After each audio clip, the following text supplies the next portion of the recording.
This podcast is sponsored by Talkspace. You know when you're really stressed or not feeling so great about your life or about yourself? Talking to someone who understands can really help. But who is that person? How do you find them? Where do you even start? Talkspace. Talkspace makes it easy to get the support you need. With Talkspace, you can go online, answer a few questions about your preferences, and be matched with a therapist. And because you'll meet your therapist online, you don't have to take time off work or arrange childcare. You'll meet on your schedule, wherever you feel most at ease. If you're depressed, stressed, struggling with a relationship, or if you want some counseling for you and your partner, or just need a little extra one-on-one support, Talkspace is here for you. Plus, Talkspace works with most major insurers, and most insured members have a $0 copay. No insurance? No problem. Now get $80 off of your first month with promo code SPACE80 when you go to Talkspace.com. Match with a licensed therapist today at Talkspace.com. Save $80 with code SPACE80 at Talkspace.com.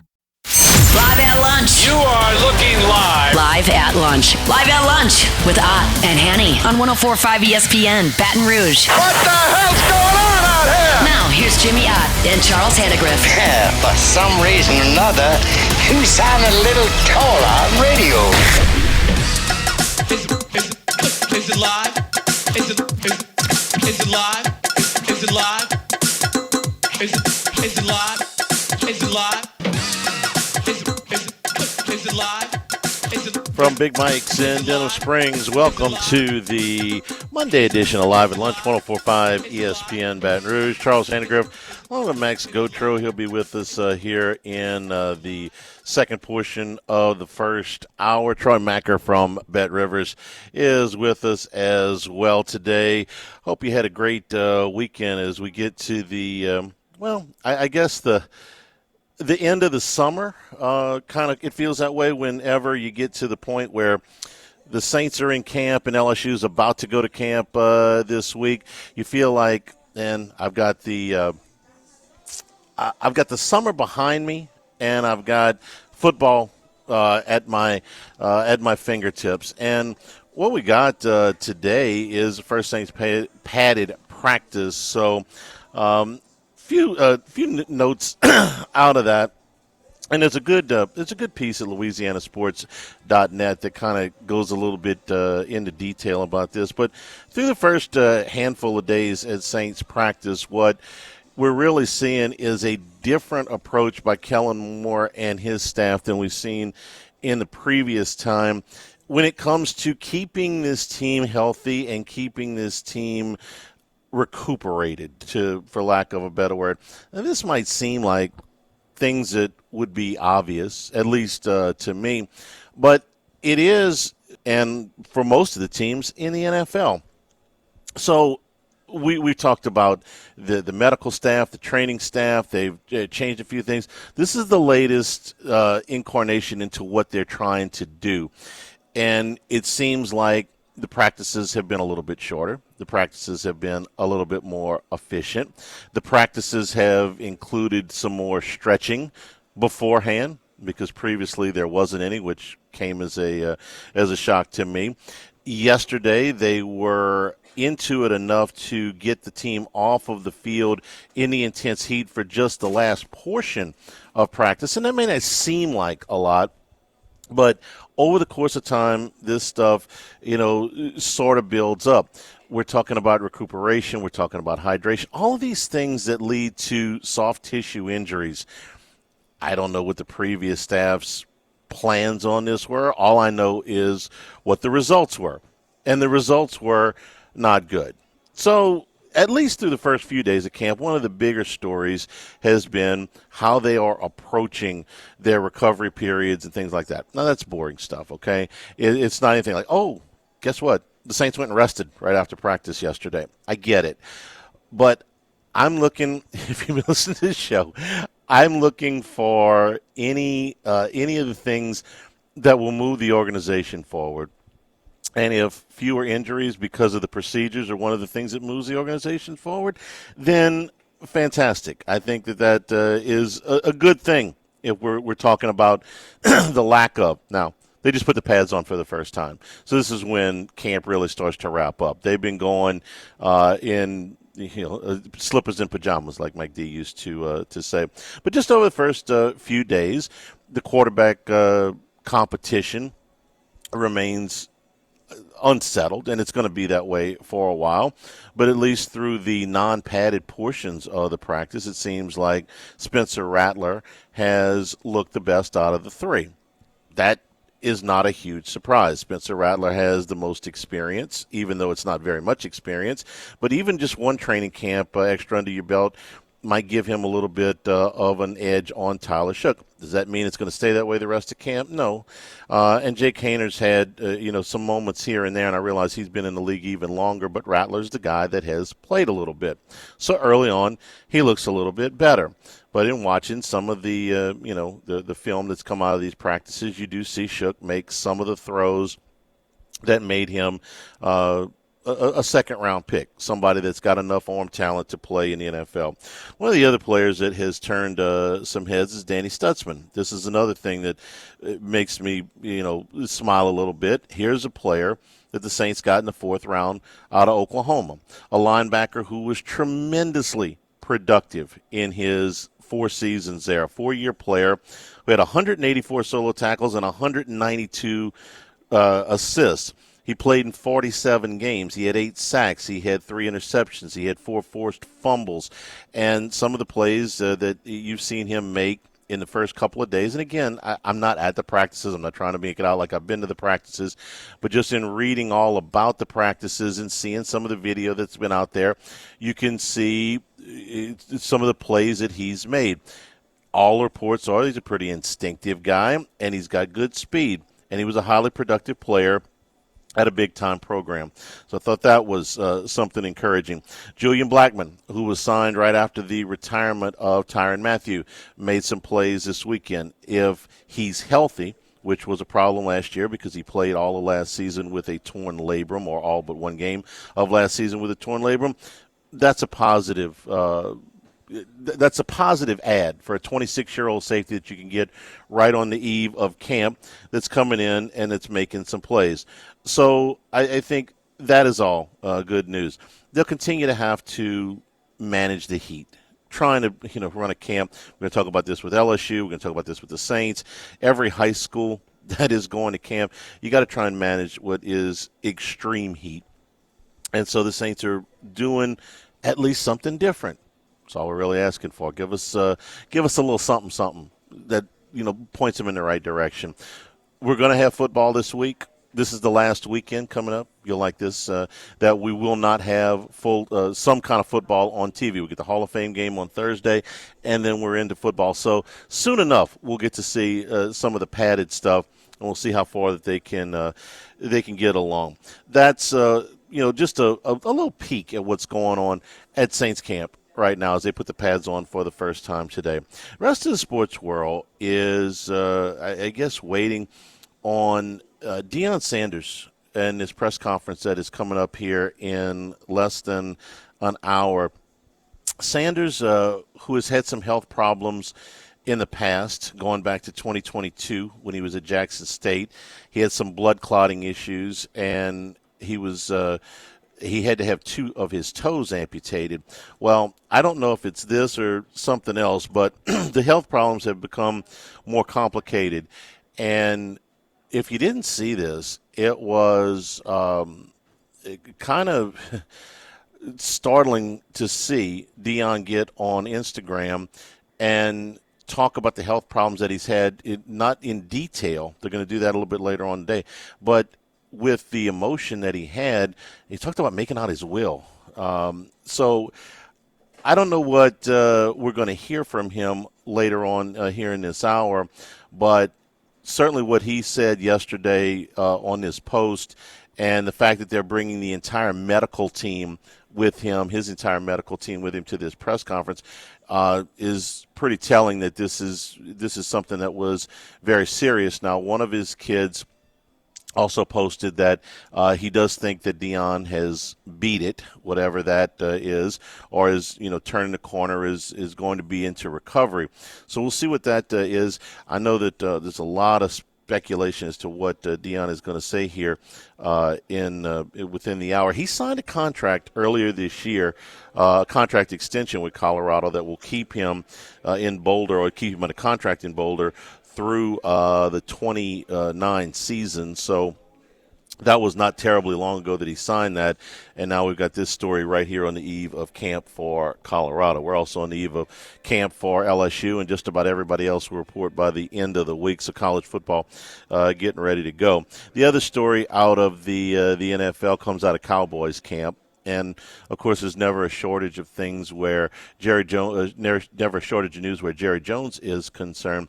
Jones, over the weekend, had some more comments about Micah Parsons, who is in a contract dispute with the team. Seems like this is a yearly occurrence in Dallas. I just wonder, the crowd chanting, pay Micah, pay Micah, pay Micah. I would just ask Jerry Jones one thing.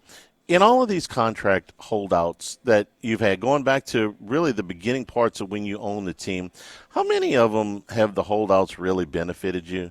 I mean, whether it was Dak Prescott or CeeDee Lamb or going all the way back to Emmitt Smith, how many times has it said, you know what, it was absolutely worth what we did to hold our stance, because all of these guys got signed, and Micah Parsons is going to get signed.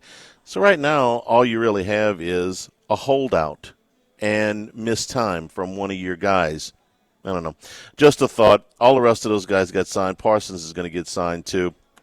I'm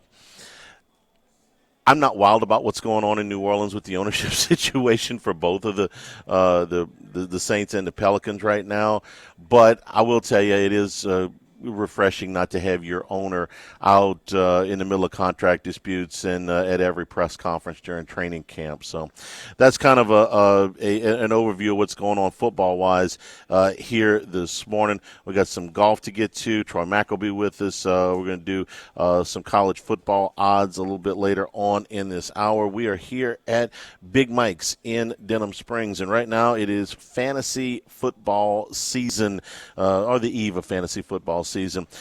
You know the happy hour drink prices that we got here at Big Mike's. It's $2.50 beer, domestic bottles, and draft. It's from 3 to 7 Monday through Friday, and from 11 o'clock all day on Sunday. So when you're coming out to watch the NFL, you get your happy hour drink prices all day long.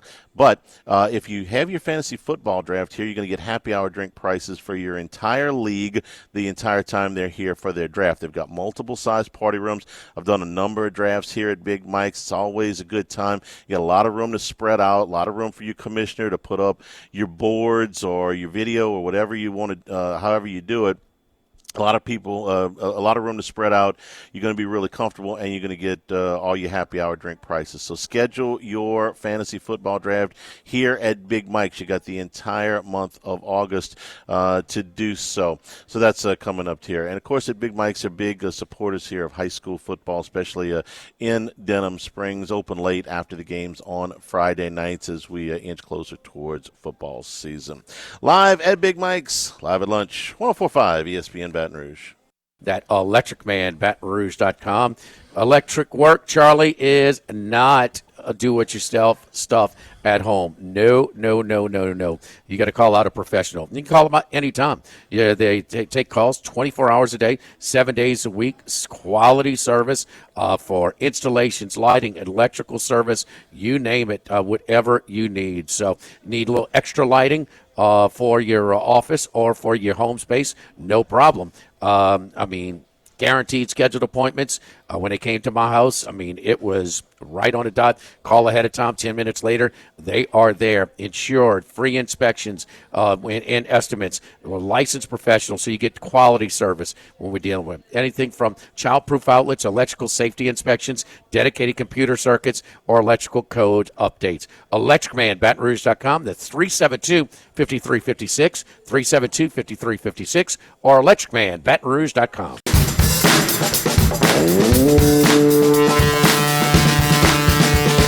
Live at lunch with Ott and Hanny from Big Mike's Sports Bar and Grill in Denham Springs on 104.5 ESPN Baton Rouge. And we return here at Big Mike's Live at lunch. We're also brought to you by Coastal Capital Advisors, your full-service financial planners when it comes to retirement. No two situations are exactly alike. So let Coastal Capital Advisors work with you, as well as your business partners, your legal team, tax professionals, to make sure all of your goals are achieved. Coastal Capital Advisors will work for you. They'll build that lifetime relationship. That's exactly what they've done with me. So no matter what stage of life you are in, they'll tailor-make a plan that will fit what your income level is, what your age is, so that you can be secure moving towards retirement. Philip Fontenot and his staff, 337-981-1376. Online, it's coastalcapitaladv.com. Advisory services provided by New Age Advisors, member FINRA SIPC. So with just a couple of days to go before we start college football practice for real, and that includes out at LSU. Obviously, we get our what I'm going to call our last look at the preseason odds, and when we go back, we like to kind of chart these things so we can go back and look at them later and see how we did. Somewhere along the line, we'll do what team is when the rankings come out, we like to do what team is outside of the top 10 that will finish inside the top, or outside the top 20 that'll finish inside the top 10 at the end of the season, or what team that's in the top 10 that will finish completely out of it. So here's are your updated, up to the minute odds to win the national championship this year. This is what we'll go with to open August practice. Couple of days. Ohio State, your favorite at plus 500. Penn State at plus 600. There's a pretty good chance that Penn State, when the AP poll comes out, is going to be the number one team going in. So even though they're not the betting line favorite, there's a pretty good chance that they'll be the number one team. That's who Phil Steele's got. That's who a lot of the other preseason magazines have got. Penn State, though, is still behind Ohio State, who still does not know exactly who their quarterback's going to be right now. And that's the case for a couple other teams in the top 6 or 8 as well. After Penn State, it's Texas at plus 650. Texas has probably got the best overall talent roster top to bottom in the Southeastern Conference, though it's very, very close. If Arch Manning is as good as he is predicted to be, Texas will be right there. They've made the playoffs the last 2 years. They are plus 650 as your third choice. Alabama at plus 800. We figure that Ty Simpson is going to be your starting quarterback there, but there are some that do not believe that he will finish the season as a starting quarterback. Alabama at plus 800. Georgia and Gunnar Stockton at plus 900. Clemson right behind them at plus 1,000, same as Notre Dame. And then comes LSU in your co-8th choice to win the national championship at plus 1,200, which means that Las Vegas thinks that LSU is good enough to make the playoffs and should be there with maybe even a little bit of room to spare, because after LSU at plus 1,200, it drops off pretty dramatically. There's a drop all the way to Texas A&M at plus 2,500, Michigan at plus 4,000, and especially in the Southeastern Conference. Once you get past the first 4, Texas, Alabama, Georgia, and LSU, there's a big, big drop, almost, more than 4 times actually, to the next team after Texas A&M, which is Ole Miss at plus 5,000. Florida also at plus 5,000, and Oklahoma at 6,000. Now, the SEC dominates when you go and you talk about the top 18. South Carolina, Auburn, Tennessee, Ole Miss, Florida, Oklahoma, LSU, A&M, Alabama, Georgia, and Texas, all in that top dozen and a half to win the national championship. Those are the numbers that we're going to go on. To win the conference, Texas plus 300, Alabama plus 350. This podcast is sponsored by Talkspace. You know when you're really stressed or not feeling so great about your life or about yourself? Talking to someone who understands can really help. But who is that person? How do you find them? Where do you even start? Talkspace. Talkspace makes it easy to get the support you need. With Talkspace, you can go online, answer a few questions about your preferences, and be matched with a therapist. And because you'll meet your therapist online, you don't have to take time off work or arrange childcare. You'll meet on your schedule, wherever you feel most at ease. If you're depressed, stressed, struggling with a relationship, or if you want some counseling for you and your partner, or just need a little extra one-on-one support, TalkSpace is here for you. Plus, TalkSpace works with most major insurers, and most insured members have a $0 copay. No insurance? No problem. Now get $80 off of your first month with promo code SPACE80 when you go to TalkSpace.com. Match with a licensed therapist today at TalkSpace.com. Save $80 with code SPACE80 at TalkSpace.com. Georgia at plus 450 and LSU at plus 600. So it mirrors what the national championship odds are pretty well. And then it's a big drop off to Texas A&M at plus 1200 as your fifth choice. So as if this needed to be reiterated to Brian Kelly, who was bullish at SEC Media Days about this team and how good they could be, who came back and basically reiterated all that again at the Rotary last week. The odds makers think that LSU should be in the playoff. The media that picks these things, a lot of times the media is wrong with these, but they think that LSU should be in the playoff. Brian Kelly thinks that LSU should be in the playoff. Certainly all the players think that LSU should be in the playoff, and that's why maybe this season, as much as any, look, we always have expectations when you get to this point, but man, there's not a single person, entity, whatever, that we have seen that covers college football or watches college football that doesn't think that LSU is going to be right there. Garrett Nussmeier did a little session last week back in Lake Charles.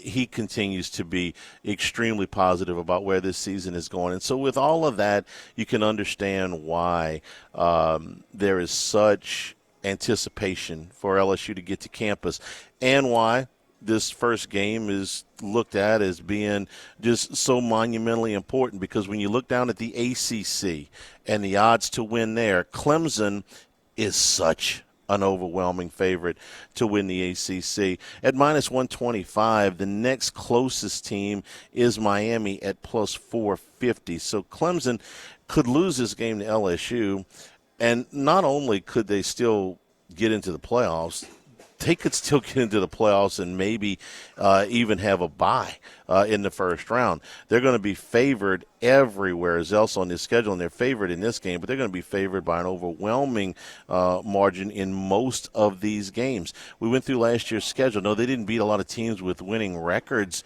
in the regular season, but what if this season plays out exactly like that one did? If you just win all the games that you're supposed to, even if you were to lose an opening game to LSU. So Clemson, a big favorite in the ACC. Just to get us on the record here, forgot where the blue book is. The Big 12, the conference favorite is Kansas State, but this is a lot closer. Kansas State, Arizona State, Baylor, and Utah all within 200 of each other. Kansas State's a favorite, Arizona State second, then Baylor, then Utah. And in the Big 10, it is very close between Ohio State, Penn State, and Oregon. So those are your odds as we start practice. Everybody I said will be in camp by the end of the week. We're brought to you by Louisiana Health and Injury Centers, helping you deal with pain. Dr. Michael Goff and his staff done a great job for our family over the years. So if you've got back pain, if you've got neck pain, you've got soreness, you are being impeded from getting around quite as well as you'd like, or if you're not getting a good night's sleep, let them work with you. It might be a series of exercises and stretches that get you back to feeling right, might loosen some things up. It may require cryotherapy. It may require dry needle or electric nerve stimulation or ultrasound therapy. They'll find what is a solution for you, and they will make it work. Airline Highway, Plank Road, Jefferson Highway near Drusilla. Dr. Michael Goff, Louisiana Health and Injury Centers. We'll take a break. Troy Macker from Bet Rivers joins us when we return live at lunch, 104.5 ESPN Baton Rouge. All right, don't forget our friends at Total Maintenance. One of South Louisiana's oldest and largest AC and heating companies since 1980. It's hot It is very hot.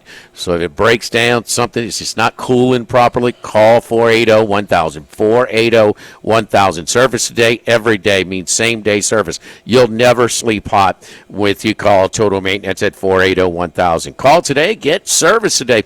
We're factory-authorized dealer for Carrier, American Standard, Dakin, and Rheem products at Total Maintenance. We're authorized dealer for Generac and Cummings generators. Now is the time. We're right on the cusp of storm season, so now's the time to get those generators installed. And we're covering both the Metro Baton Rouge and New Orleans areas, but not compromised in either because we have completely different staffs and offices for both. Breaks down. Call our friends who support the show, 480-1000. 480-1000, Total Maintenance.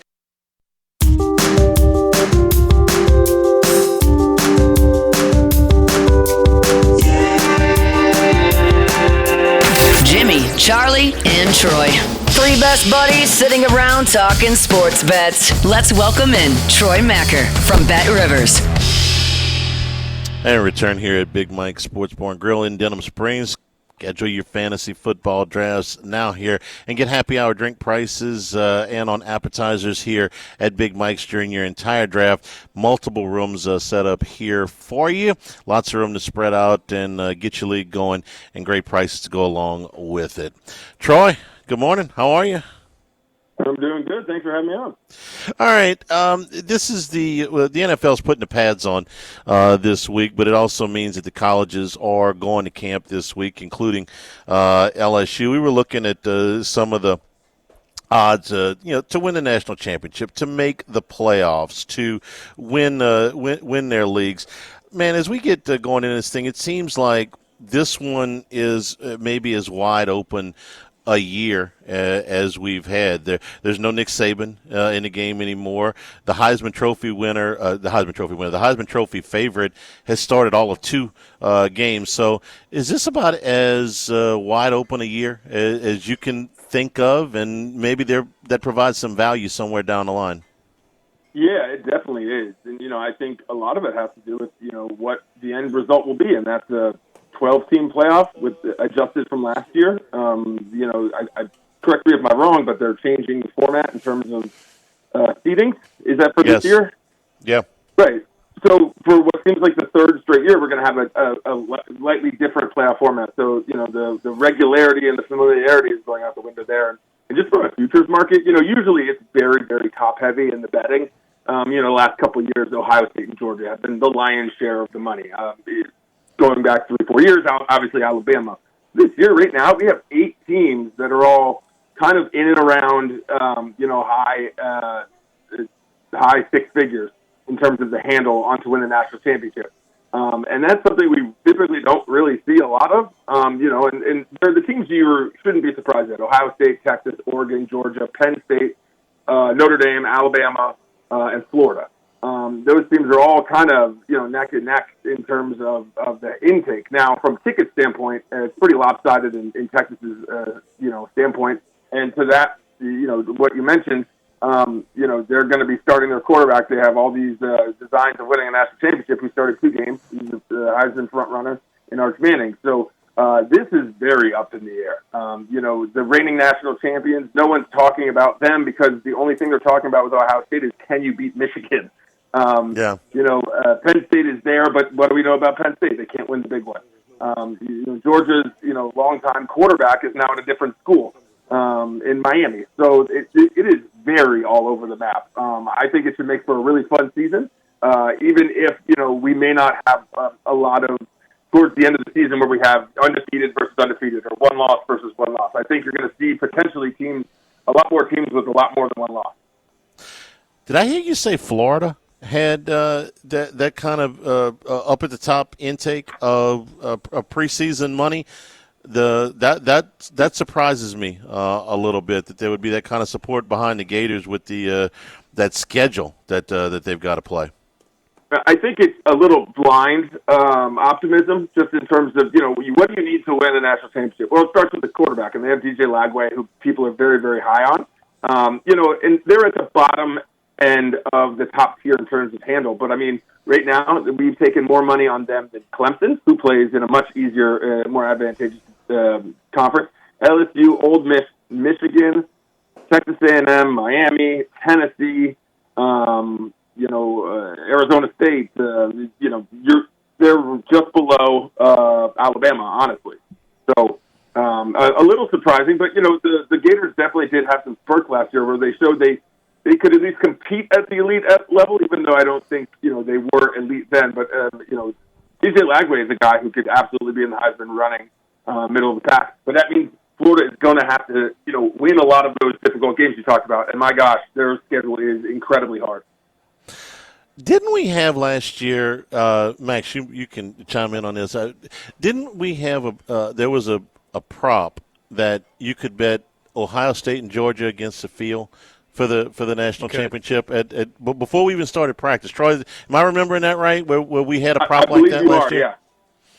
And we don't have anything like that this year, right? There's nothing close to that. No, not at all. I'm looking just to triple check, and we potentially throw that up after 4 weeks if it's if we get to a place where there's two teams that it's far and away different, in a different stratosphere. But as of now, yeah, it's all over the map. Like, who's the dominant team in the country? I don't know. How many teams would you have to take, you think, Troy? 3, 4 to do a prop like that? Let's say you did Ohio State, Penn State, Texas versus the field. I don't know if that's enough. You might have to throw in Georgia or another Alabama. SEC team. Like it feels like Right. if you did a bet like that, you would need at least 4 teams probably to do something like that. A selection of teams against the field. This podcast is sponsored by Talkspace. You know when you're really stressed or not feeling so great about your life or about yourself? Talking to someone who understands can really help. But who is that person? How do you find them? Where do you even start? Talkspace. Talkspace makes it easy to get the support you need. With Talkspace, you can go online, answer a few questions about your preferences, and be matched with a therapist. And because you'll meet your therapist online, you don't have to take time off work or arrange childcare. You'll meet on your schedule, wherever you feel most at ease. If you're depressed, stressed, struggling with a relationship, or if you want some counseling for you and your partner, or just need a little extra one-on-one support, Talkspace is here for you. Plus, Talkspace works with most major insurers, and most insured members have a $0 copay. No insurance? No problem. Now get $80 off of your first month with promo code SPACE80 when you go to Talkspace.com. Match with a licensed therapist today at Talkspace.com. Save $80 with code SPACE80 at Talkspace.com. Right. And, I would say, if you're having Ohio State and Penn State and throwing Oregon, they're all in the same conference. But we know for a fact, well, not for a fact, but we're pretty confident that the Big Ten and the SEC will get 2, 3, potentially even 4 teams in the playoffs. I think it's probably 3 teams. But I think there's a possibility that, one of the teams that's in the SEC championship game isn't Texas, Georgia, or Alabama, just because of how deep the conference is. So I think in all likelihood, we're going to be seeing a Texas, Georgia, or something like that. But would you be surprised if South Carolina makes a huge jump this year? I'm a big fan of Lenora Sellers. I think he is a star in the making. He had a great season last year. South Carolina was in nothing but close games where a couple things went wrong in a couple different games. They're probably one of the toughest outs. If they can make the jump, that's a team that, at least if you can find a market on to make your conference championship game or even win it, I like them on a little bit of a flyer just because, I think it starts and ends with the quarterback, and they have one of the best in the country.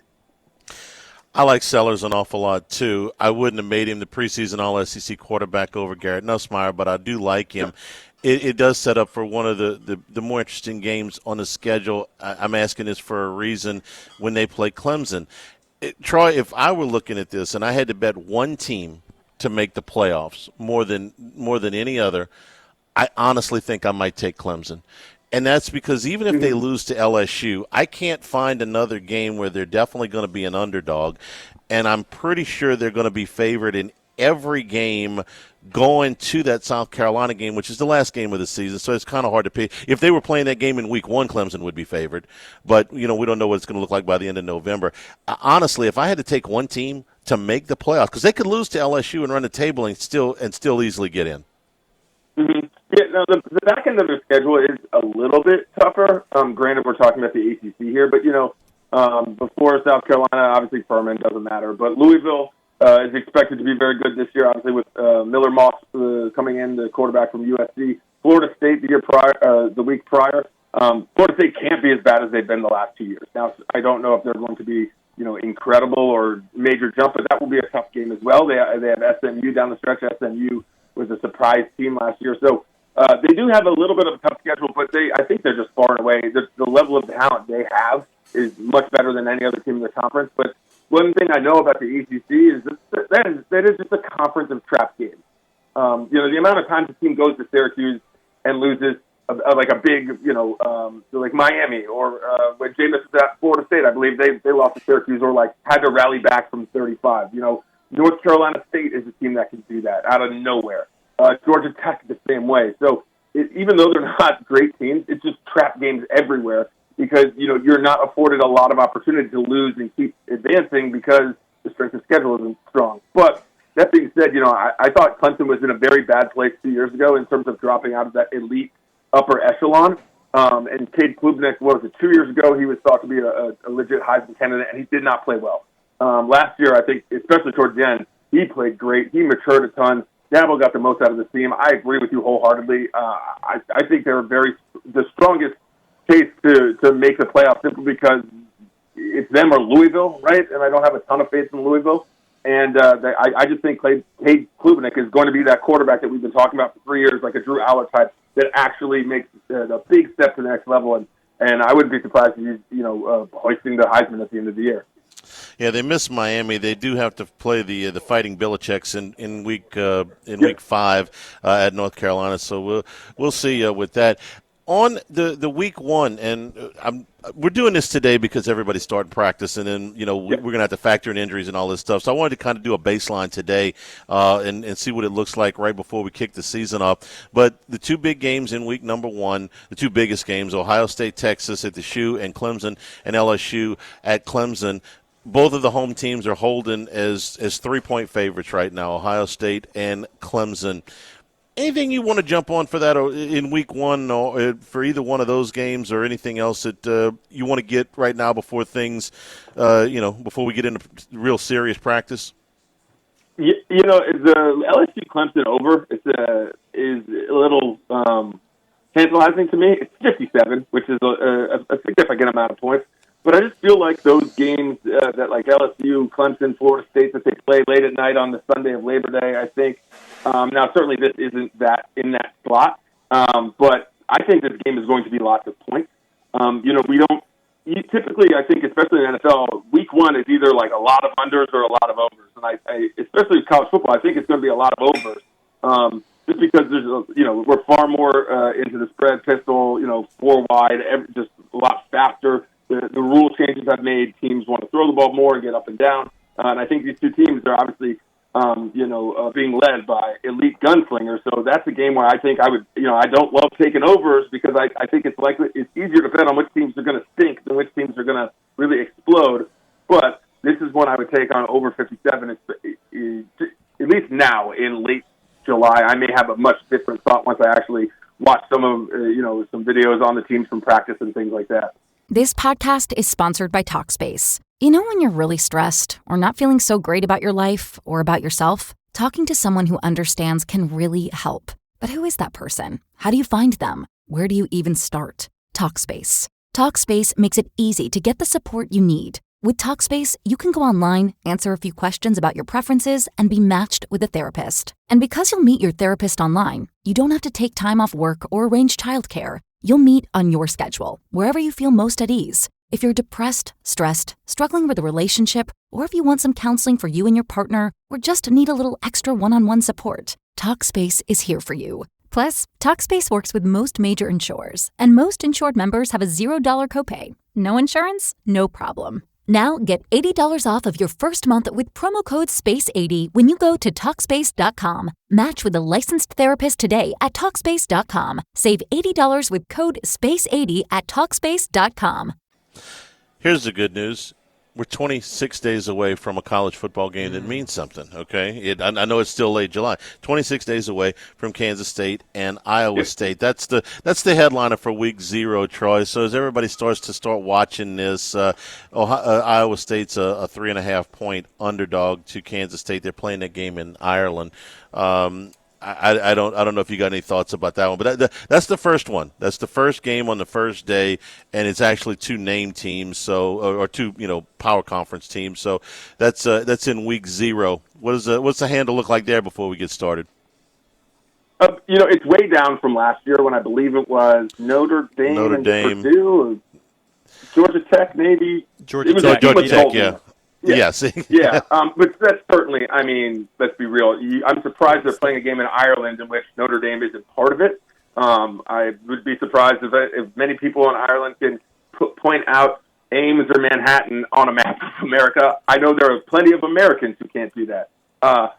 Kansas State is one of, for the last 20 years, the all-time just, even-keeled team. You never think about them, and then they'll pump out 9-10 wins. Iowa State has been far more ebbs and flows. When they're good, they're pretty good. But when they're bad, they're very bad. Here, Avery Johnson is still the quarterback for Kansas State. He, was a fringe Heisman hopeful 2 years ago. He's been pretty decent as a quarterback. He's a big guy. He likes to run. I when in doubt, I lean on Kansas State. I just have a lot of historical faith in them to win games when people aren't really talking about them. And this is a decent quality game. I'm not sure about the 3.5, just because the fields are wildly different overseas. They're designed for soccer players who are not 300 pounds, who are not pivoting on a dime. So the fields are definitely different, which is why I don't love to take spread plays in the American football games played in Europe. But I do like Kansas State to win, so I would take minus 167 on the money line, because I feel like that is a number that I can bet on and not have to give up too much.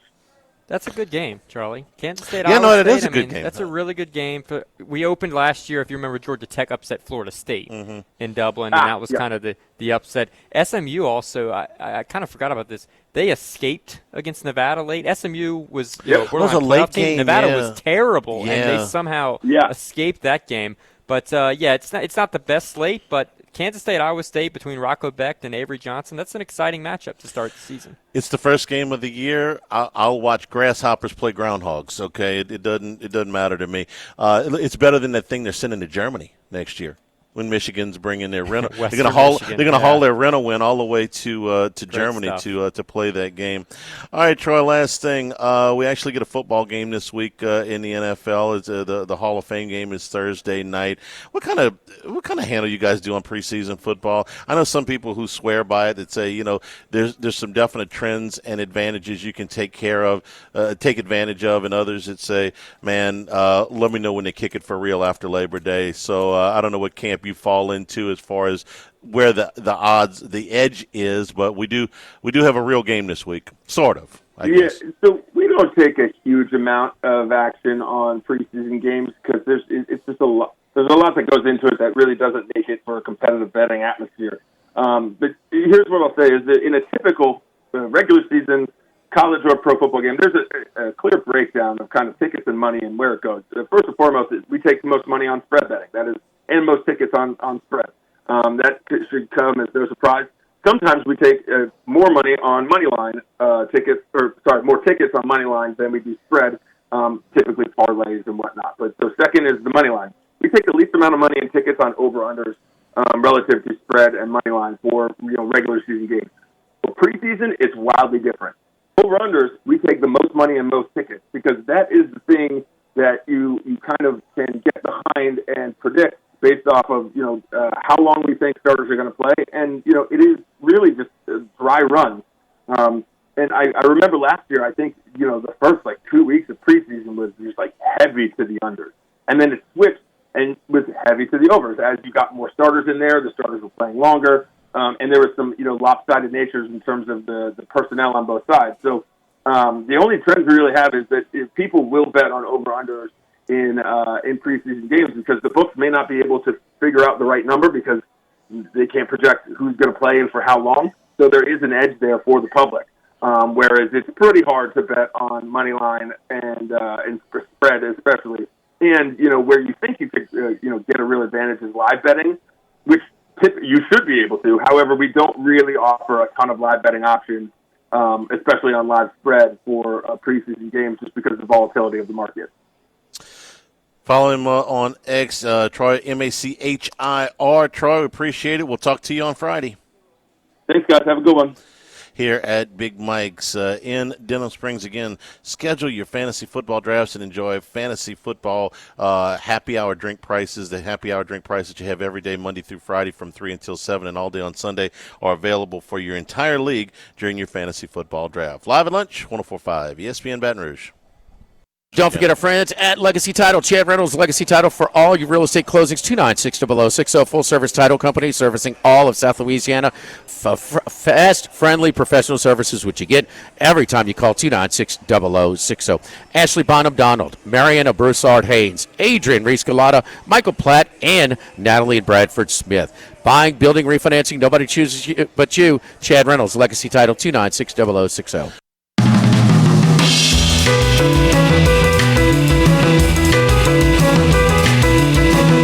Live at lunch with Ott and Hanny from Big Mike's Sports Bar and Grill in Denham Springs on 104.5 ESPN Baton Rouge. All right, Max, let's give it up for Wes Reynolds, man. The 3M Kurt Kitayama, 40-1, and shot a 60 on Saturday, and then came home with 65 yesterday. So Wes does it again. Man, this is not one of the bigger tournaments. This is not one of the more star-studded fields. We went through all of that. But 40-1 is 40-1, man. Don't matter whether it's in the Masters or in the 3M, right? Yeah, absolutely. He's sixth winner of the season. He's been on fire for us once again this year. Kitayama, impressive performance in a birdie fest. It can be oftentimes a little bit difficult to follow up a great round, which he had in round 3. Actually bogeyed the 17th hole, a par 3. Maybe could have shot a special 59 round, but ultimately follows it up with a lovely final round. Had a little bit of stress on that last few holes, just bogeyed the 17th once again. Needed probably a par, maybe a birdie on the last, depending on what some of the chasers were going to do. Jake Knapp hits it in the water. Sam Stevens fails to convert on what would have been a birdie to tie the lead. But he gets up and down from a pretty tough spot behind the green in a bunker. Puts it on the green. Actually missed the putt, but just needed par at that point. So a nice win for Kitayama, his second win on the PGA Tour. A really good player, great ball striker. He just needs the putter to get hot sometimes. Real quick on Chris Gotterup. Wins the Scottish, second at the British. He comes back with another top 10 here. Ryder Cup? Oh, absolutely. Could be in the mix there. He's a hot golfer, fits Bethpage Black to a T. 20th in the FedEx Cup standings now. All right. Hour number 2 straight ahead here at Big Mike's in Denham Springs. Live at lunch, 104.5 ESPN Baton Rouge.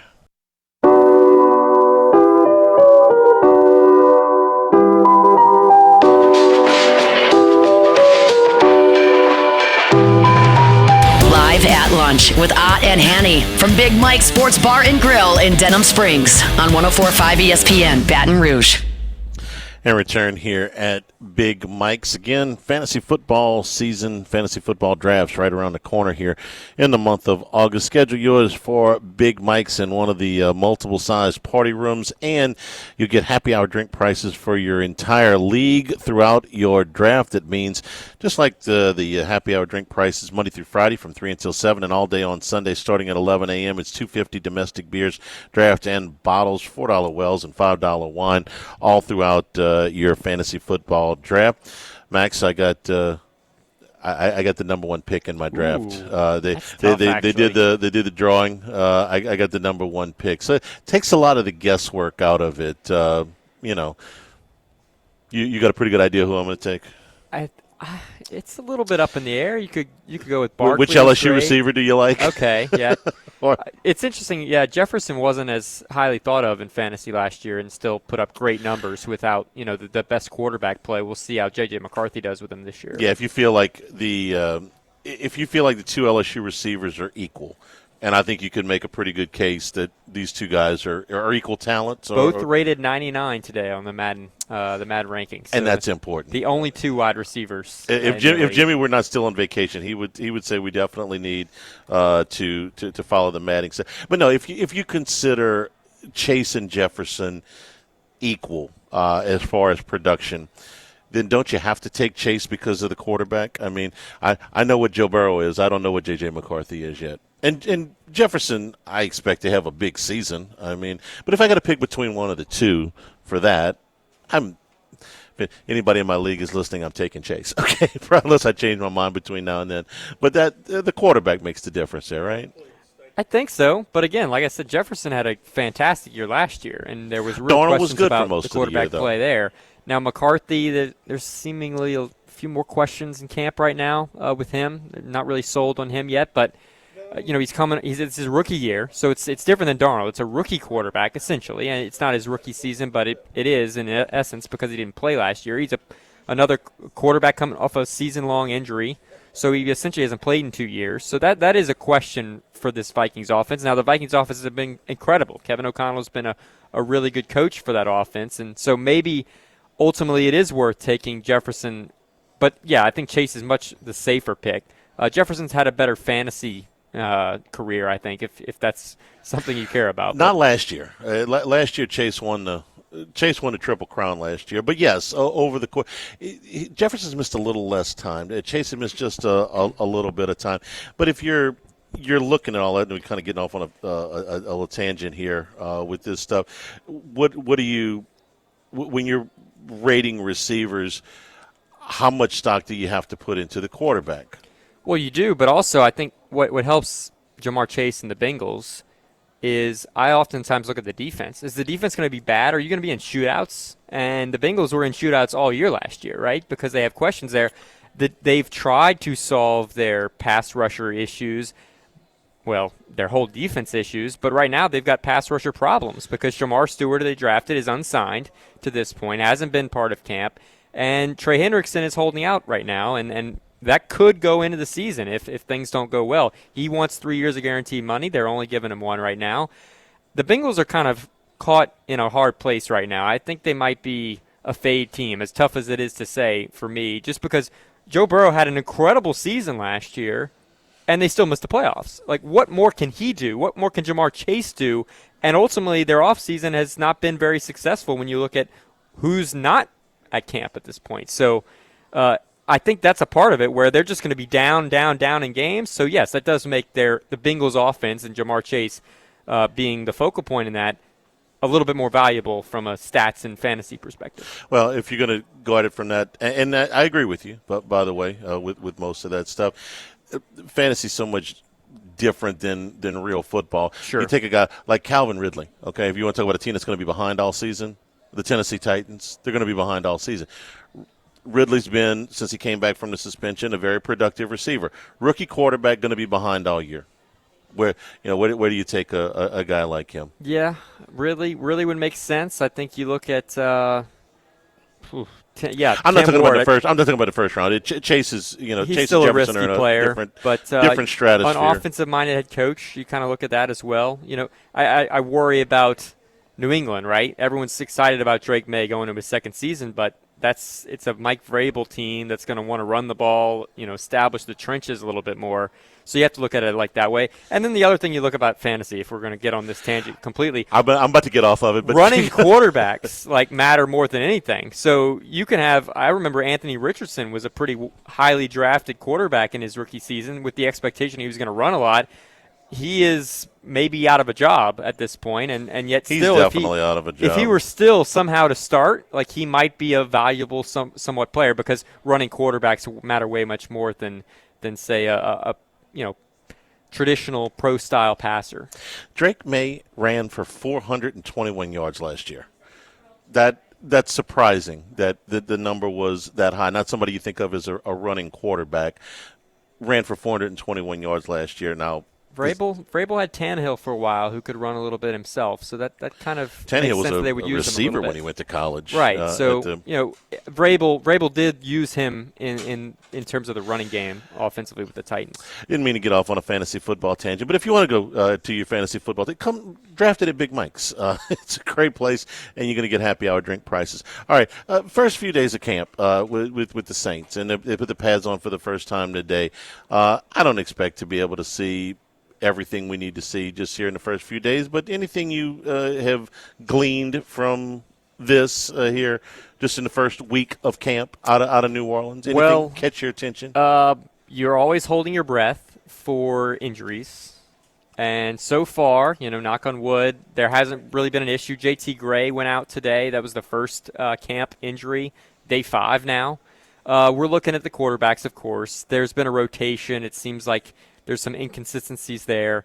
I look at the defense, though. You've got a new defensive coordinator as well. We've heard some comments this week, or actually today, from some of the defense or some of the offense, actually, about how the defense is playing.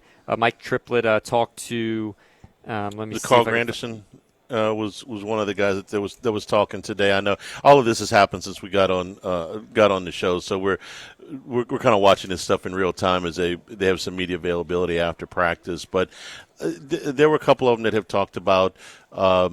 Eric McCoy was talking about the 5-1 penny front. Oh, what Brandon Staley was running against him. Okay. So you've got the nose tackle, which we're hearing some pretty good things about Devon Godshaw so far. He's going to be your nose probably. You'll have 2 defensive ends, and you have 2 edge guys, but then you have 5 defensive backs. So this is kind of the defense, sort of a shell defense that we've seen a lot in the Mahomes era. Brandon Staley was one of the first defensive coordinators to sort of employ these things. Where they're trying to eliminate the big play, keep everything in front of you, a lot of underneath passing, but a different approach at the line of scrimmage as well. So it'll be curious to see what Brandon Staley does, because this is different than what we've seen with Dennis Allen over the last few years. I got only 2 questions about the defense. Who's going to rush the passer and who's going to cover? Okay, those are 2 pretty big questions. But if you're going to play these edge guys, who's coming off the edge? Who really do you think could be a guy that comes off the edge that produces a strong pass? Is it Chase Young? Can he is Brian Brzee going to take? I thought Brzee played pretty well last year. I mean, is he going to be playing essentially a 5 technique? I don't know. They lack that dynamite, really speed edge rusher that you'd like to have. Granderson's a good player. I think Brzee was coming on a little bit last year, but I don't know where that pass rush comes from. That's been my, I think they'll be better against the run. I think Godshaw is an upgrade there. He was one of the better graded out players against the run a season ago, and so I think that helps there. But I don't know where the pass rush comes from. That's been their problem. The last 3-4 seasons, they've been bottom 3 in pass rush win rate in the league. They've been one of the worst teams, and it's not just been last year because Cam Jordan's getting older. Like, this has been a trend for quite some time, and something they need to fix. I mean, look at the teams that had success in the playoffs this season. Look at the team that won the Super Bowl. They have been building on the defensive line for years. And even when they're really good, they keep adding to that defensive line. They're drafting guys over and over again because you can't be young enough, you can't be good enough in terms of the defensive line. The whole league is a copycat league. You follow what works, and defensive line is important. And unfortunately, the Saints have not been very good there, and maybe that's part of the reason why their team success hasn't been very good. And it hurts you in the secondary because if you don't have a pass rush, you're putting a lot more pressure on those guys. Yeah. Though Julian Blackmon has made a couple of plays. Working with the ones today as well. Picked off, I think, Spencer Rattler it was yesterday in camp. So he did. Blackmon, I was curious. It seems like based on who he is that he would come in and probably be a starter, but you had some more established guys. He's coming in late. And so we'll see how it works. But so far, so good for Julian Blackmon, who, again, I thought was a very good signing considering the circumstances with Matthews' retirement. I want to see Stutzman, too, because his name keeps coming up. And that's a guy who was highly productive at Oklahoma, played all 4 years, was I think for a decent amount of that 4 years, a 3-down player, because there's a lot of pass defense stats that he's got. I mean, he had multiple interceptions, he had multiple pass breakups, so at least some of that time he was a 3-down linebacker. So, hey, if you can go get 300 and some odd tackles, or 350 tackles, I think at Oklahoma, 360 tackles at Oklahoma over 4 years. You can play at that level. You got a shot. His name has been coming up a lot, so that's something positive. And then the other thing is that it just seems like the comments coming out there that they have changed their approach to pre-practice and after practice. I'm not a doctor. I'm not a trainer. I'm not a conditioner. I'm not a sports scientist or anything like that.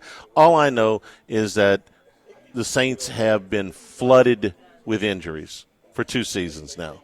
So if you want to do something different to try to change that, I'm all for it, please.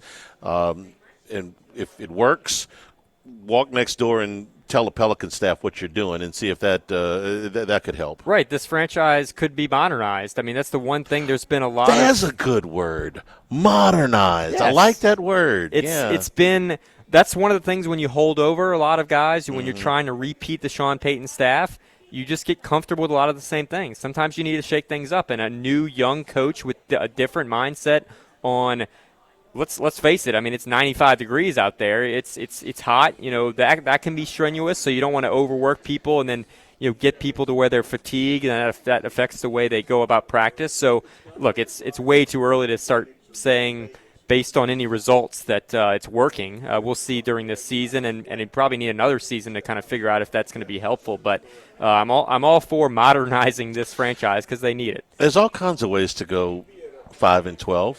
You can go 5-12 with the trajectory going up, with things getting better at the base of your organization. And we talked about it Friday, but the vibes are apparently good. Vibes. Juwan Johnson's saying that the vibes are better than they've been in quite some time. So that's important.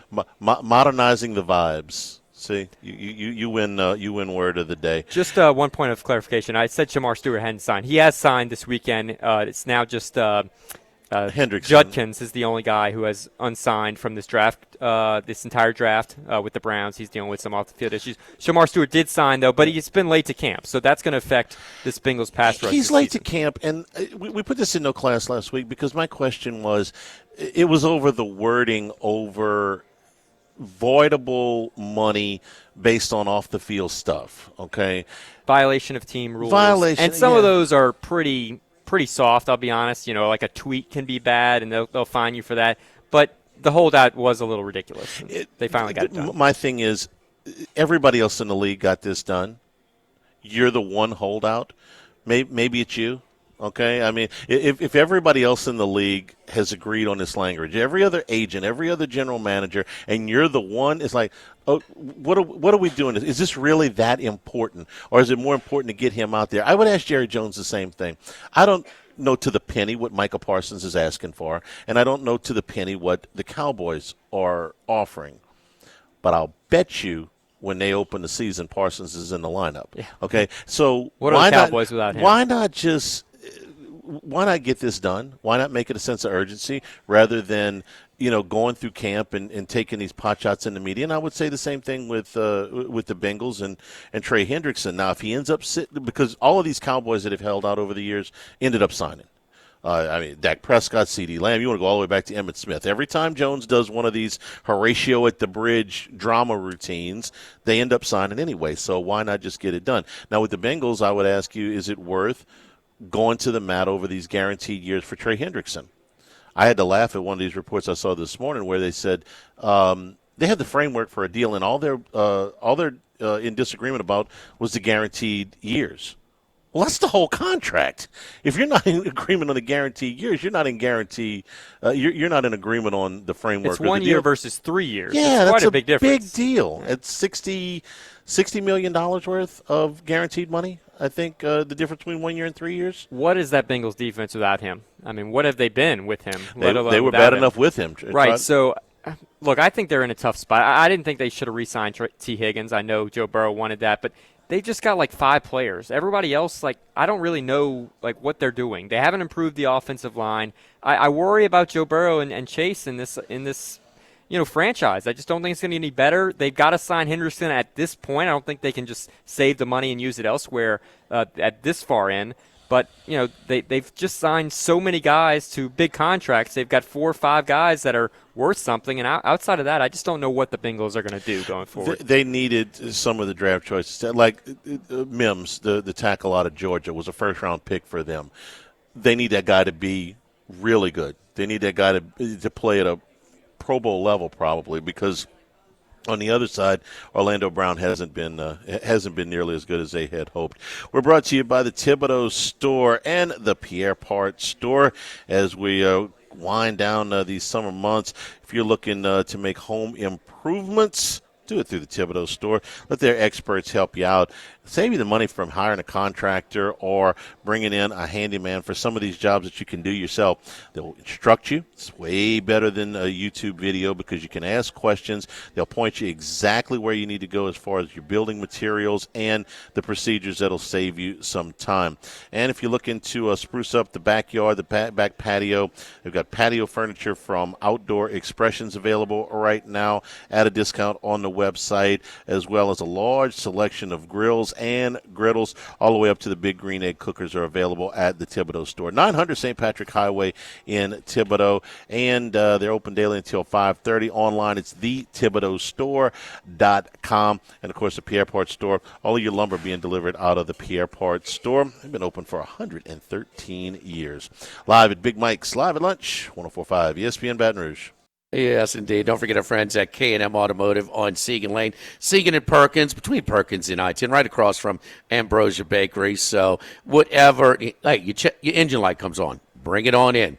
Belts, hoses, wheels, tires, general services like AC repair, AC service, undercar services, transmission work, electrical work, electronic, whatever you need on your vehicle, bring it to Jason Payne, because what you want in a mechanic, his auto maintenance work is a fair deal. You've heard the horror stories of getting upcharged for unnecessary work. Not the case at K&M Automotive. 8445 Segan Lane, Segan but Perkins, across from Ambrosia Bakery. We're open 7:30 a.m. to 4 p.m. Monday through Friday. Tell Jason you heard me talking about it right here on 104.5 ESPN Baton Rouge. It's the only place I take my vehicle, K&M Automotive on Segan Lane.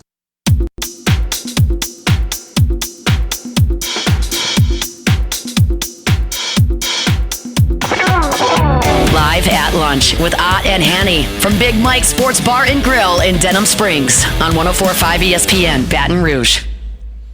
And return here at Big Mike's again. Schedule your fantasy football draft here and get happy hour drink prices all throughout the draft for everybody in your league. Max, at the beginning of the show, so we were going to have this during the show, the Deion Sanders press conference, where he was going to bring his entire medical team up and he was going to give some details as to what he's been at. If you missed this yesterday, he had a very emotional, tearful post on Instagram that he had made out a will and that he had been he had a health scare, but they weren't specific about it. They got specific today, and the news is actually pretty good for Deion. Yes, he will return to coaching this season. He had a bladder surgery to remove a tumor, a cancerous tumor on his bladder. It sounds like his whole bladder might have been removed. I haven't been able to watch the conference, but that's what it looks like on Twitter.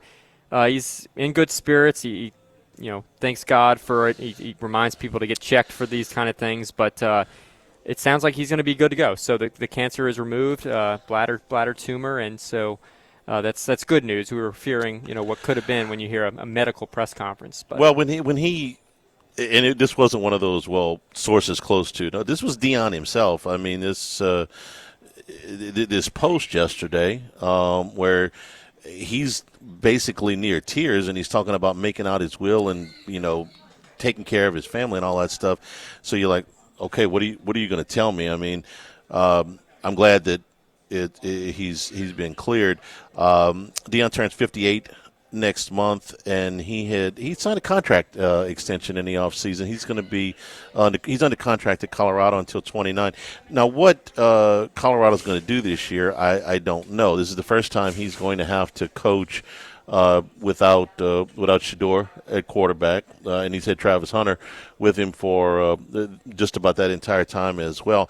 They are the 10th choice in a crowded and wild Big 12. Recruiting class was a little bit light.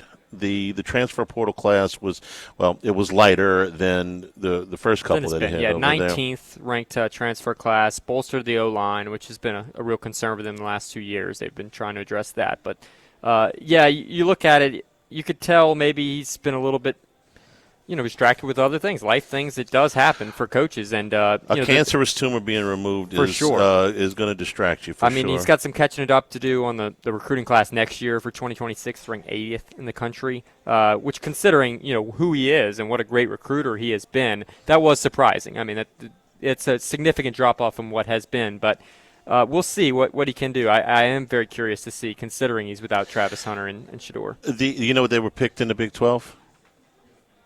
They weren't, because the Big 12 decided to abolish their preseason picks. That's right.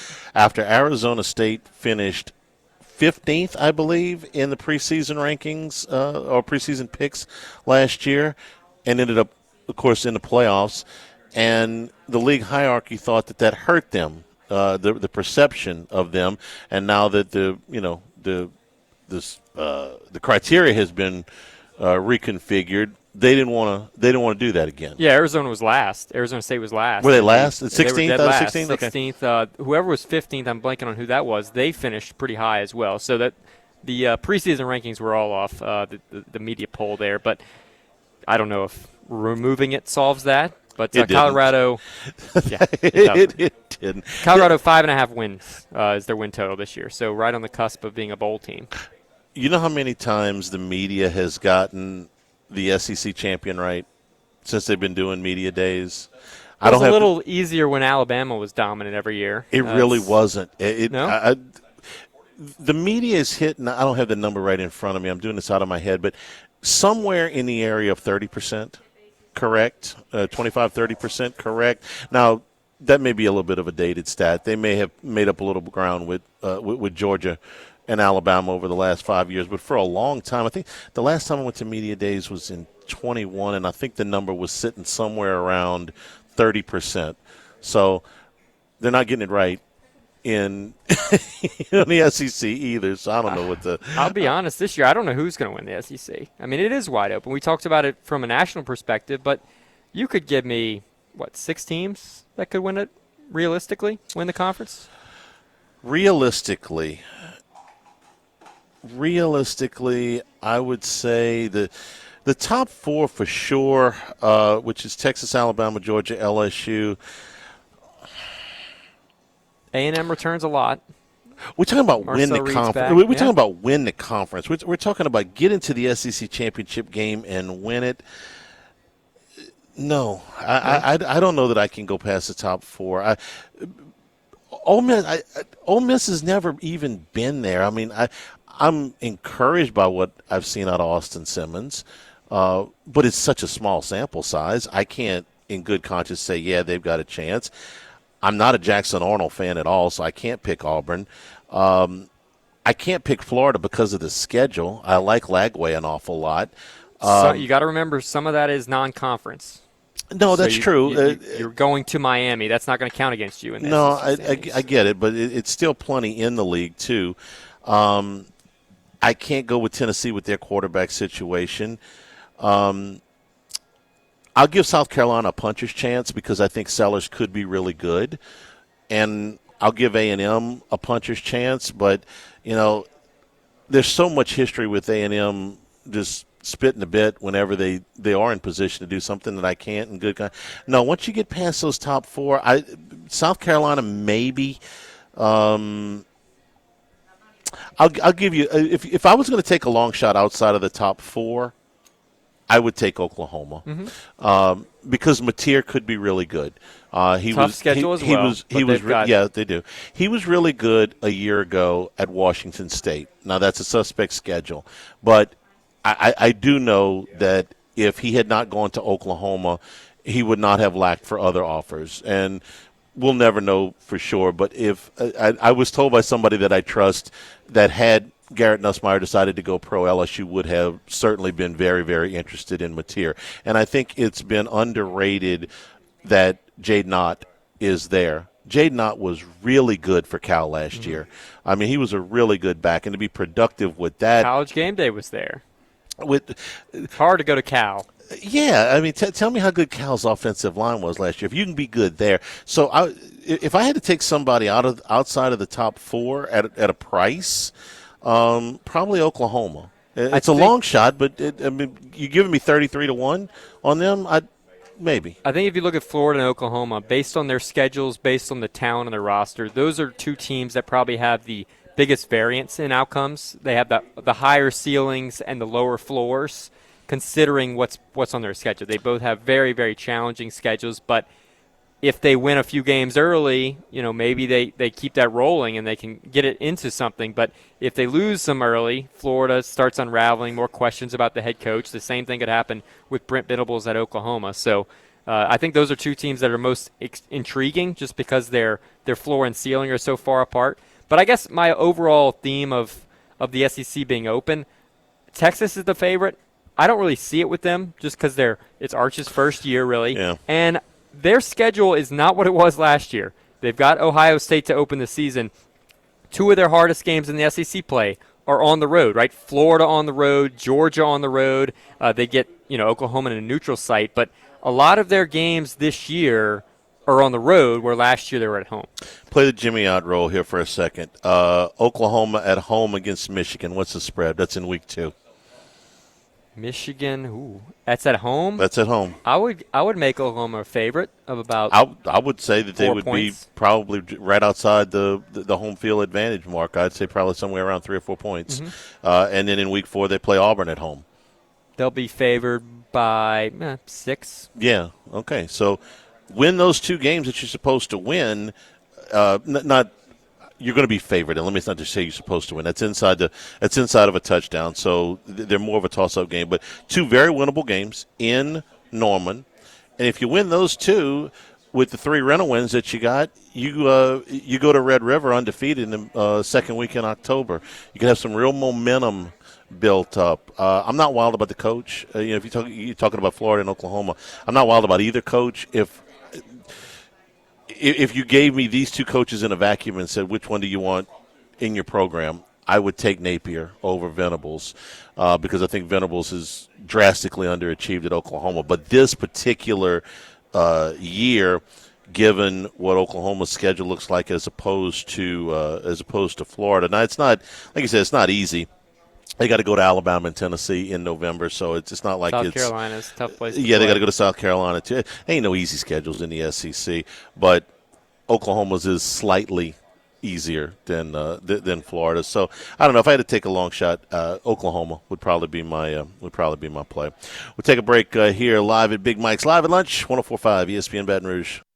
Oh, don't forget our friends over here, Workbox and Workbox Services, my buddy Martin Padial, and expanding. That's right, their newest location at Workbox and the second office, which extends our coverage all the way down to the Gulf Coast, through New Orleans and Baton Rouge, all the way to Lake Charles. Of course, shipping containers of all sizes, you name it, for residential or commercial use as well.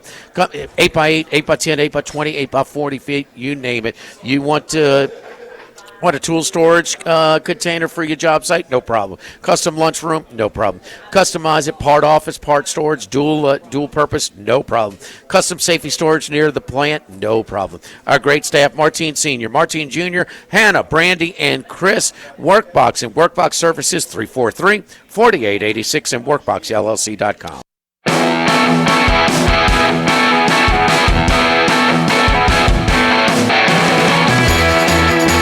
Live at Lunch with Ott and Hanny from Big Mike's Sports Bar and Grill in Denham Springs on 104.5 ESPN Baton Rouge.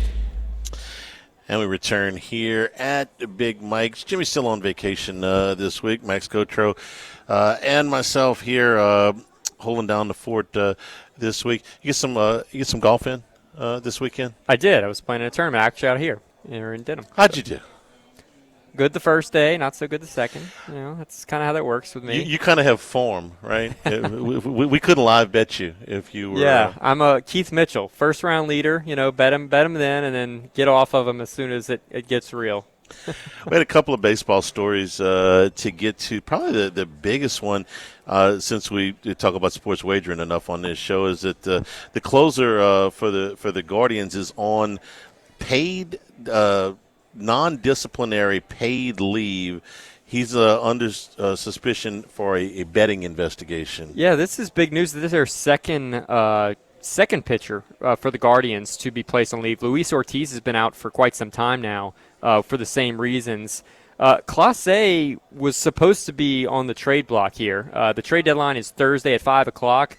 A lot of teams are always in need of, highly important relief pitching. Clase was he's got 24 supposed saves. to be that guy. The Guardians have kind of worked their way off the wild card line. I think they're 3 games back now at that third wild card spot. So it was thought they were likely to be more sellers than buyers at the deadline, with him and maybe Stephen Kwan being up for grabs. But Clase, I mean, if he's now not available, he's not going to play. He's on the non-disciplinary paid leave list. Who wants him at this point? So that affects what the Guardians might get back. They're going to have to hold on to him, I think, at this point. But also, it puts one less reliever in the trade market for teams that are hungry, teams that are on the cusp of the wild card spot, teams on the cusp of potentially a division title or a championship if they want to, bolster their bullpen. So this is massive news to me, and the fact that it's the second pitcher on this team to do it, I think it's a reminder that when we think about the problems of gambling in sports, you think about who is most vulnerable to this, right? You think about lower-level players who are on smaller contracts. Clase is not one of those guys. I mean, this is an all-star who, up until the end of last year's postseason, where he really struggled, I mean, he was in the Cy Young sort of outskirts, even as a reliever. Saves 3 years running. Been phenomenal. And the fact that he's just part of the investigation. It's not saying that he's guilty of anything at this point. But I do think it's worth noting that because you can bet on pitch by pitch, you can bet on, is this a fastball, basically? You can bet on miles per hour of each pitch. Can you really? You can. On velocity of pitches? Velocity of certain pitches. Where do you bet that? That's live betting on DraftKings. You can go to the Queen. You can velocity bet on that of the next pitch. You can do that live. How did I miss that? So the problem is when those things are available, it is a lot easier to hide those things, and you can make a lot more pitchers vulnerable to things like this because it is pretty easy. I think there are 2 pitchers that they circled Luis Ortiz as being flagged. Right, they got an abnormal amount of money on a couple of his pitches that ended up being a certain threshold, whether they were a strike. I think he threw a couple of breaking balls in the dirt. Maybe they bet ball or strike. Right, so. Those things, the fact that you can bet pitch by pitch, it makes a lot more pitchers theoretically vulnerable to potential sports betting implications. You tell your buddy who's in the bullpen with you, go out there and make sure you throw a changeup on the first pitch or something like that. I get it. Clase's his compensation this year is $5 million. He has $26 million remaining on his contract. He is 27 years old. He is right there at the beginning of his prime. What amount of money can you bet that would not be flagged, okay? This is not just you trying to go make $500 on a quick flyer. You have literally over $30 million in guaranteed money left on your contract as long as you don't get suspended for this. You can get hurt. You can stink. You can get traded. You can do anything but retire, okay, or get caught with something like this. What are you thinking? What possibly could make this worth it to you? I certainly would never do it. It doesn't make sense to me, especially if he was about to get traded to, say, a top team like the Yankees or Dodgers, who could have paid him really big money in his next contract. That's what I'm saying. His contract runs through his his age 30 season. Okay, so this is not his last contract. He's got $26 million remaining on that deal, and you would put that in jeopardy for what's going to get flagged here. Any six-figure bet, okay, is going to get flagged. I would say probably a lot of five-figure just bets are going to get in-game prop bets do not get that much money on them. This is just like the college baseball thing with Alabama. You don't put down six figures on a college baseball game, by itself. And if you get that kind of bet that's completely out of nowhere, even if it's, I assume he wasn't, and I don't know if he's guilty or not. He's just under investigation. But we've seen these guys. If you are going to do this, you're not going to do it through your own account. I mean, I'm assuming he's not that foolish, right? So you get somebody to place this bet for you. Well, they track that back to you. You know what they did with the basketball player that faked the eye injury? I forgot his name. Porter? Yeah. It was Michael Porter's brother. Yeah. Okay. He was a fringe NBA player. Jonte Porter, yep. Yeah, he was a fringe NBA player. Still dumb because you're basically going to be more banned. Vulnerable. Yeah, you're banned for. But this, come on, man. What? Again, he's just part of the investigation, right. So we don't know exactly the details. I'm sure more will come out. But the fact that specifically another player on his team, and apparently this is the last of the Guardians, that the team's been informed there's no more Guardians as part of this investigation. But Ortiz, they have come out and said there are two breaking balls that were ruled balls that were thrown in the dirt. That's the ones they're looking at. That they had two pitches that had a higher activity than usual on in-game props, and maybe this is something that pitch was in the dirt. Both pitches just thrown in the dirt. Yep, breaking balls in the dirt. Well, now here, if you can manage to distance yourself from wherever the bet was made, you can make a compelling argument that the pitcher lost control of it. Easily. Lost his That's relief. why you But, can hide these things so pitches easily. in the dirt so often. But again, the amount of money, okay? If you make a small bet, a $500 bet, a $1,000 bet, well, and it's small for these guys, okay, then, yeah, you probably get away with it. But is it worth putting, let me go make $1,000, let me go make $500, just on the close? I got $30 million in I got my entire career. Is it worth that? No. Just me. Anyway, big. I mean, just massive. To trade, he was very likely to be traded by Thursday. Very likely to be one of these relievers, these high-level, high leverage relievers that was going to be traded, and that seems out the window at this point. And there are a lot of teams that could have used him. Well, too bad for him. Live at Big Mike's Live at Lunch, 104.5 ESPN Baton Rouge.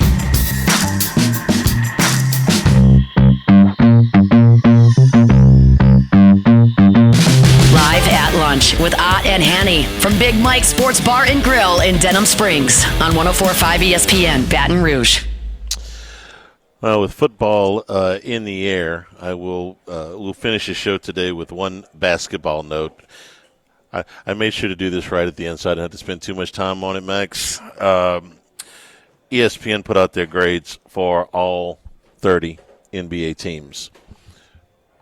Only got one F, the whole league. Want to take a wild guess which team got the only F of the off season? I don't think we have to answer that question. It was your New Orleans Pelicans. Basically, I didn't see one analyst, not that they're always right, okay, sometimes everybody misses this thing. Didn't see one analyst that liked what the Pels did either with the Jordan Poole acquisition or the trade that brought Derek Queen in or the signing of Kayvon Looney. Now, the draft wasn't, your first pick was fine. Your second pick, because of what you gave up for him with the thing. So it says, the most lopsided transaction of the summer, too risky to be sensible, particularly in the context of the Pels' other moves. New Orleans betting on Jordan Poole being a playoff caliber point guard. Their depth chart is overloaded at center after drafting Derek Queen and signing Kevon Looney. By the way, Queen's hurt until what? It's a wrist injury. Wrist injury, yeah. Yeah, he's going to be out a while. And of course they traded away their pick. So if it does end up being up at the top of the board next year, they don't get it. It's hard to look at when they brought Joe Dumars in. Okay, it was like nobody seems to like this move. He's far removed from his greatest success as a GM, and this basically looks like a kind of like a brother-in-law deal because he's somebody that is very close to the organization, but is he the best guy for it? Okay, well let's give him a chance. Okay, and he brings in Troy Weaver, and Weaver's been with Washington. Is Washington good? Haven't been. No. Washington hasn't been good since Wes Unseld was playing, okay? And so, okay, well, let's see. Well, in, less than 6 months, they've managed to take the franchise's perception from something that was not very good at all and made it a lot worse. I would slightly disagree with some of the other moves being unpopular. I don't mind the Jordan Poole move. They had to move C.J. McCollum. That's who they got back. Whether they could have gotten something else, something better, I don't know. But I don't hate that as much as they do either. It's possible. It's one more year of salary. I don't love it, but I don't hate it either. The Jeremiah Fears pick. There's real potential there. We'll see what happens there. It's down the road potential, I think, with him. But yes, sure. Kevon Looney, you needed a center. It felt like you needed a starting level center. I know they're heavy there is what the article says now. They've got a lot of bigs, but you did need a starting level center, and I think he's going to start for you.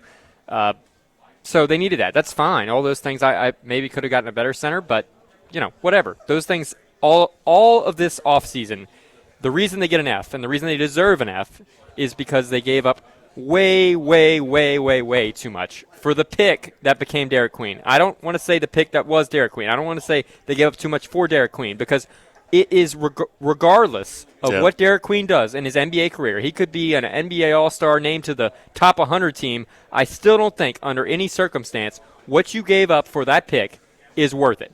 You gave up a future first, unprotected, that could be a number 1 overall pick. It could certainly be a lottery pick. Two chances at it. Whether it's yours or the Bucks. You gave up way too much for that slot, that pick. There is no chart that would tell you to do that move. That is why it's bad, regardless of what Derek Queen does this season. See, I managed to squeeze it in right before the end of the show. It made me mad. Damn. Big Mike's in Denham Springs. Your fantasy football drafts are welcome here. Multiple rooms that you can use them in, and you get happy hour drink prices all throughout your draft for your entire league. For Max, for Jordan back in the studio, I'm Charles Hanniger saying thank you and good afternoon. Stay tuned for Hunt Palmer on 104.5 ESPN Baton Rouge.